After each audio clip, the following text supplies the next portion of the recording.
mind are parallels today that you're seeing that we also had during that time, or before, I should even say, 9/11? I think the evolution of terrorism in parallels that are concerning to me, and I won't comment on the policies of our withdrawal from Afghanistan, but as you know, we now have a state sponsor of terrorism. The Taliban is now running a country no different than Iran and North Korea. That is gravely concerning to me, and it's an ungoverned space. We already know ISIS is an occupier in that space, and they have capability. I think we are in a much, much better space. Not even I think, I know that we have a global layered approach to how we collect data, how we partner with other nations to identify risk to the US, cyber or terrorism, how we vet people that are coming into the United States, how we vet supply chains and goods that are coming to the United States.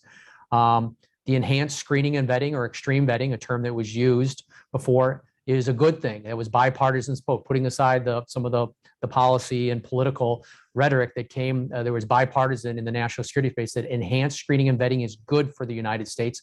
And our partnership with our global partners on terrorism and national security threats is more important than ever as we withdraw from Afghanistan and come back home. But I am concerned that we have an ungoverned space that is being now run by a designated terrorist organization, no different than North Korea and Iran.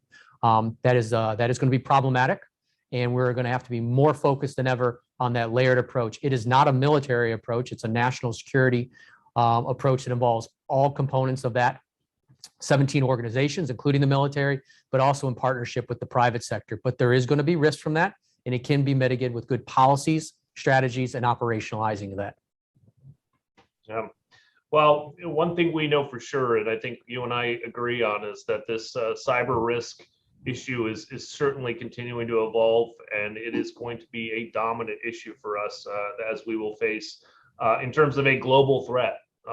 We're in for very interesting times ahead.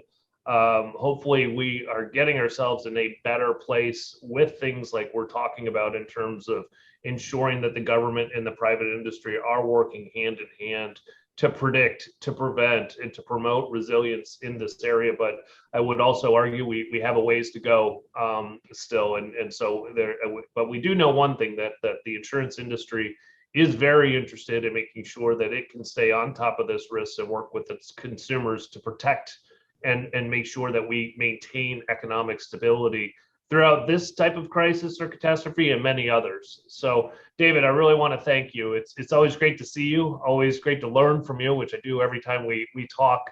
And I'd like to just thank all of you for attending this executive exchange from III. I'm Sean Kevelighan.